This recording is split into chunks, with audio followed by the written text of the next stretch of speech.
Hi friends, എല്ലാവർക്കും നമസ്കാരം.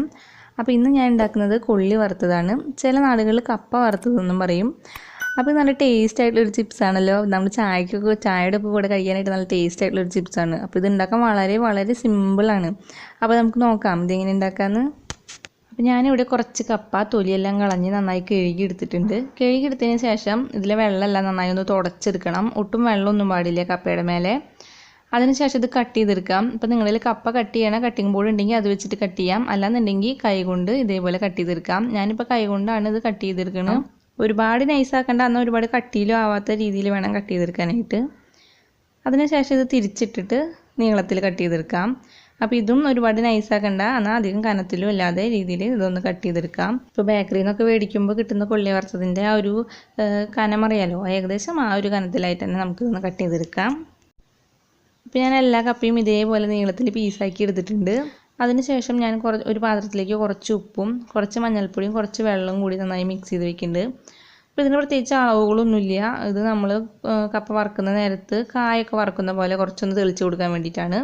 അപ്പോഴാണ് ശരിക്കും കപ്പയിൽ ഉപ്പ് പിടിക്കുള്ളൂ. അപ്പോൾ ഇതൊന്ന് മിക്സ് ചെയ്തതിന് ശേഷം മാറ്റി വയ്ക്കാം. ഇനി കപ്പ ഒന്ന് വറുത്തെടുക്കാം. അപ്പോൾ ഞാനൊരു പാത്രത്തിൽ ഓയിൽ ഒഴിച്ചിട്ട് ഓയിൽ നന്നായി ചൂടാവാനായിട്ട് വെച്ചിട്ടുണ്ട്. അപ്പോൾ ഓയിൽ നന്നായി ചൂടാവുന്ന നേരത്താണ് നമ്മൾ കപ്പ ഇട്ട് കൊടുക്കേണ്ടത്. അപ്പോൾ ഇപ്പോൾ ഓയിൽ നന്നായി ചൂടായിട്ടുണ്ട്. അപ്പോൾ ഞാനിപ്പോൾ ഒരു 2 പിടിയൊക്കെ കപ്പ ഇട്ട് കൊടുക്കുകയാണ്. ഒരുപാട് കുറേ അങ്ങോട്ട് ഇട്ട് കൊടുക്കേണ്ട ആവശ്യമില്ല. 2 പിടിയൊക്കെ വെച്ചിട്ട് ഇട്ട് കൊടുക്കാം. അപ്പോൾ ഫ്ലെയിം കൂട്ടി തന്നെ വെച്ചാൽ മതിയാവും, കുറച്ച് വയ്ക്കേണ്ട ആവശ്യമൊന്നുമില്ല. കപ്പ ഇട്ട് കഴിഞ്ഞാൽ പിന്നെ ഇടയ്ക്കിടയ്ക്കൊന്ന് ഇളക്കി കൊടുത്തിട്ടാണ് വറുത്തെടുക്കേണ്ടത്, അല്ലെങ്കിൽ ചില ഭാഗങ്ങൾ ശരിക്കും വറുത്ത് കിട്ടാതെ വരും. ഇപ്പോൾ കപ്പൊക്കെ ഒരു പകുതി വറുത്ത് വന്നിട്ടുണ്ട്. അപ്പോൾ ഈ ഒരു സൗണ്ട് നമ്മൾ ഇളക്കുന്ന നേരത്ത്, ഈ ഒരു സൗണ്ട് കേൾക്കുന്ന നേരത്ത് നമുക്കിതിലേക്ക് നേരത്തെ മിക്സ് ചെയ്ത് വെച്ചിട്ടുള്ള ഉപ്പുവെള്ളം ചേർത്ത് കൊടുക്കാം. അപ്പോൾ അത് ഒരുപാട് ചേർത്ത് കൊടുക്കരുത്, 1 ടീസ്പൂൺ എങ്ങാനും കുറച്ചൊന്നും ഇങ്ങനെ തെളിച്ച് കൊടുത്താൽ മതിയാവും. അപ്പോൾ ഉപ്പുവെള്ളം ചേർക്കുമ്പോൾ ഇതേപോലെ നല്ലൊരു സൗണ്ട് ഉണ്ടാവും. അത് കഴിഞ്ഞാൽ ഈ സൗണ്ടൊക്കെ ഒന്ന് മാറി വരുമ്പോഴേക്കും ശരിക്കും കപ്പ കറക്റ്റ് വറവായിട്ട് വന്നിട്ടുണ്ടാവും. ഇപ്പോൾ ആ ഉപ്പുവെള്ളം ഒഴിച്ച സൗണ്ടൊക്കെ ഒന്ന് കുറഞ്ഞിട്ടുണ്ട്. ഇപ്പോൾ കപ്പയുടെ കളറൊക്കെ ഒന്ന് മാറി വന്നിട്ടുണ്ട്. ശരിക്കും വറവായിട്ടുണ്ട്. അപ്പോൾ ഈ സമയത്ത് തന്നെ നമുക്ക് എണ്ണയിൽ നിന്ന് മാറ്റിയെടുക്കാം. ഒരുപാട് കളറാവാനായിട്ട് നിൽക്കരുത്, കാരണം ഇത് ചൂട് തട്ടി ഒന്നും കൂടി ഒന്ന് കളർ വരും. അപ്പോൾ ഈ ഒരു സമയമാകുമ്പോൾ തന്നെ എണ്ണയിൽ നിന്ന് എല്ലാതും മാറ്റിയെടുക്കാം. ഇപ്പോൾ വറുത്ത കപ്പ ഞാനൊരു പാത്രത്തിലേക്ക് ഇട്ടിട്ടുണ്ട്. ഇപ്പോൾ നിങ്ങൾക്ക് എരിവോട് കൂടി കഴിക്കാൻ ഇഷ്ടമെന്നുണ്ടെങ്കിൽ ഈ ചൂടുള്ള സമയത്ത് തന്നെ ഈ കപ്പയുടെ മേലെ കുറച്ച് മുളക് പൊടി വിതറിയിട്ട് നന്നായി ഒന്ന് മിക്സ് ചെയ്ത് കൊടുക്കാം. അപ്പോൾ നിങ്ങൾക്ക് ഉപ്പ് കുറവ് ഇപ്പോൾ കപ്പ കഴിച്ചിട്ട് ഉപ്പ് കുറവ് തോന്നുകയാണെന്നുണ്ടെങ്കിൽ കുറച്ച് ഉപ്പ് പൊടി കൂടി ഇതിൻ്റെ മേലെയായിട്ട് വിതറി കൊടുക്കാം. അതിനുശേഷം നന്നായി ഒന്ന് മിക്സ് ചെയ്ത് കൊടുക്കാം. അപ്പോൾ വറുത്തെടുത്ത് അപ്പം തന്നെ മുളക് പൊടി ഇട്ട് കൊടുക്കണം. അപ്പോൾ ആ ചൂടിൽ മുളക് പൊടി ഒന്ന് മൂത്ത് കിട്ടും. അപ്പോഴായിരിക്കും കൊള്ളി വറുത്ത് കഴിക്കാൻ നല്ല ടേസ്റ്റ് ഉണ്ടാവുക.